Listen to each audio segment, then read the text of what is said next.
Hi, we're going to be learning about cell types and cell structures today. There are 4 different types of cells or categories of cells you have to know about, and then all the structures that they contain. Okay, so first we're going to talk about there's 2 types of cells that kind of everything goes into category: prokaryotic cells and eukaryotic cells, or prokaryotes and eukaryotes. Prokaryotes is this one right here. It's going to be like your bacteria. Very simple, as you can see in the difference. There's a major difference in the fact that they both have DNA, so that's like a similarity. They both have DNA. But the prokaryote has no nucleus to contain it. It's just like randomly all over the cell. Your eukaryotic cell, which is this one, is way more complex. This is your protists, fungi, animals, and plants. And your DNA is contained in a nucleus.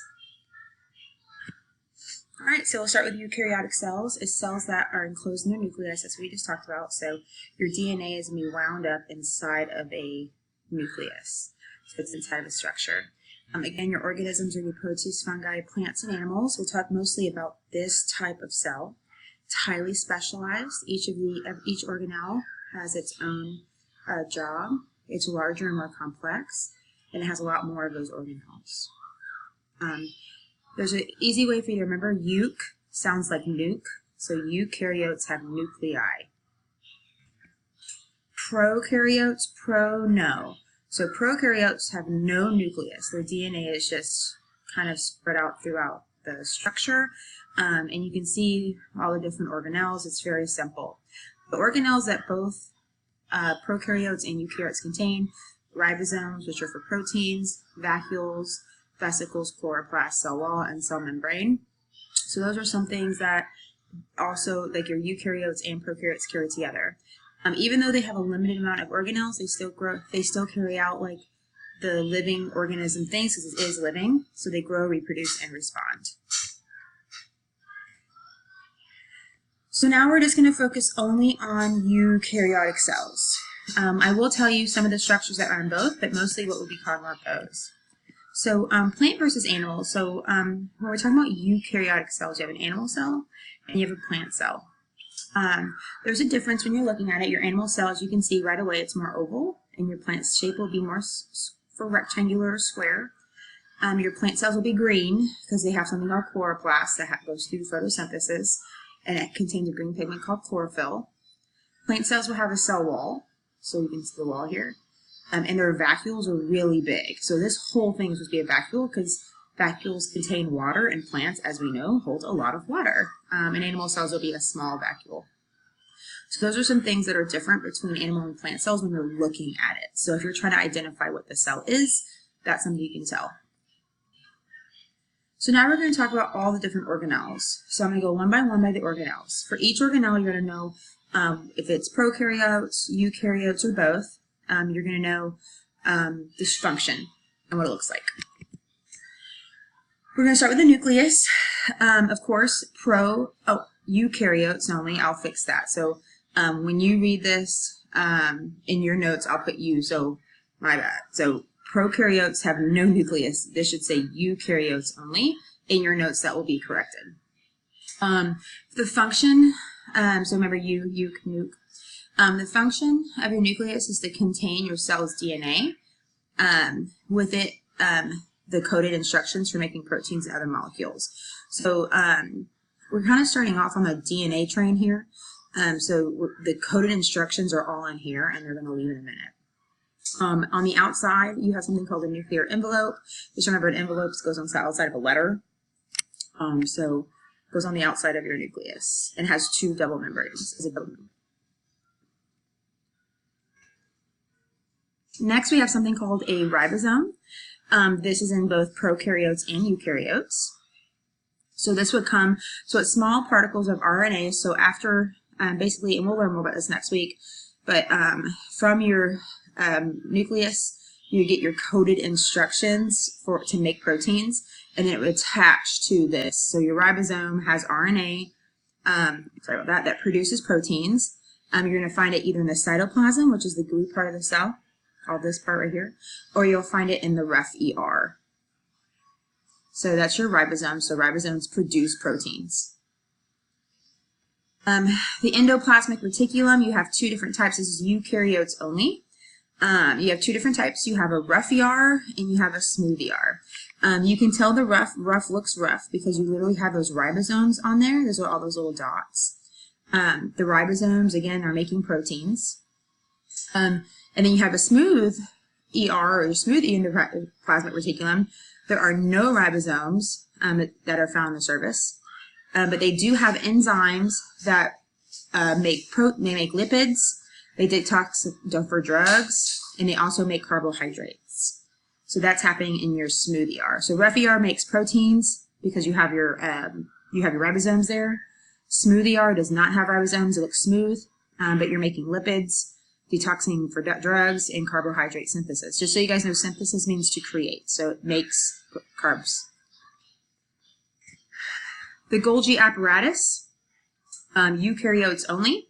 So here's your nucleus. This would be your rough ER. I don't know why it doesn't have like the ribosomes in this picture, but it should. And then basically, once the proteins are done here, it's going to go to your Golgi apparatus. So your Golgi apparatus is going to modify, sort, and package the proteins and other materials from the ER, from the rough ER, and store it for the cell until it needs to be released from the cell. So, so you have your basically in here you have like your code. It's going to make your proteins in here. So code to make proteins. Proteins are produced in the rough ER, and then your Golgi apparatus packages that nice and pretty, and then it's going to wait until it needs to be sent out of the cell. Your vacuoles is in both prokaryotes. So we're kind of taking away, so we were talking about proteins a lot before. We're kind of moving away from more like storage and things like that. Prokaryotes and eukaryotes both have a vacuole. Your vacuoles are going to store materials like water, salt, proteins, and carbohydrates. In your plant, it's very big. So this is what I was telling you in the beginning, the difference between a plant and an animal cell. Your vacuole is going to have a large one because your plants really need to store water for long periods of time because it's part of their photosynthesis. Vesicles, they're in both eukaryotes and prokaryotes. They're going to store and move materials between organelles on the surface. So what we were talking about earlier with the rough ER, so you have your instructions in the nucleus. The ribosomes are going to be making your proteins. That's in the rough ER. And then it's going to go to your Golgi apparatus. And from there, it's going to be packaged up in vesicles. Vesicles move things around. It's like the little car of the cell. So it's going to take it, and it's going to basically take the proteins that were produced, and it kind of just is waiting around with it. So it stores and moves materials around the cell. So your vacuoles are just holding materials, only like water mostly, and your vesicles are moving things within. It's like the car, or like the Uber of your cell. Lysosomes, eukaryotes only. So your lysosomes also look like dots, circular dots, but they're going to be a little bit bigger. Usually green when in a diagram, actually. But they're a little bigger than like you're going to see your ribosomes. They're going to be bigger than other things as well. But what their job is to break down lipids, carbohydrates, and proteins. So this is where all your macromolecules get broken down into monomers in the cell. So like, for instance, your carbohydrates will be broken down into simple sugars or glucose molecules. So that's your lysosome. Your cytoskeleton helps you hold your cell together. So this is eukaryotes only. Prokaryotes have them, but they're a little different, and I'll get into that later on in the week. So this is going to help maintain the cell shape.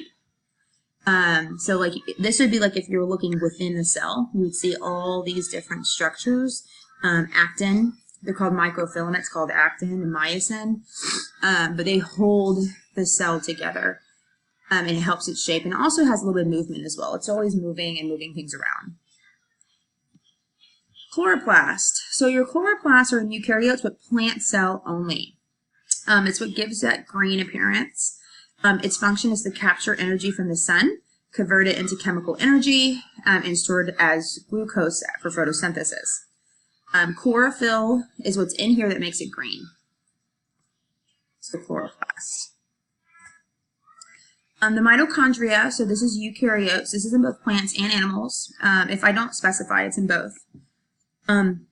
So it's going to do something similar. It's going to convert chemical energy. So for this cell, it's going to be chemical energy. It's going to be your glucose stored in food molecules into compounds that are used to be taken to the mitochondria to be made as stored energy called ATP. Okay, so your cell wall. So now we're talking about like the outside. So we're kind of talking about like what holds the cell together, and now we're talking about like the outside of our cell. Prokaryotes and eukaryotes both have this, but eukaryotes is plant and fungi only. And basically, sorry, this is cut off, but it supports your cell shape. That's supposed to be S-H-A-P-E, shape, and they protect your cell. Your cell membrane is both prokaryotes and eukaryotes, and it's very specialized. It's made up of lipids, so this is your phospholipid bilayer. There's 2 layers to it. We'll talk more about this next week when we talk about transport. But you have proteins embedded within as well. These are all proteins, and they're what lets things in and out. So your biggest job of your cell membrane is to be very selective in what you let in and out. You can only let in what you need, basically. I think this is the last one. It says cytoplasm, prokaryotes and eukaryotes, and it's all the fluid in the cell. I always call it the gooey stuff of the cell, but basically it's all this like light blue structure here. So it's basically all the goo, all the fluids with proteins and nutrients that the cell needs. And that's it. Sorry, it's kind of a lot today. We got a lot of stuff to do with this information, so if it seems like a lot, it is. There's a lot of organelles. I know you guys learned this in 6th grade, but it's a little more in depth now. So that's it.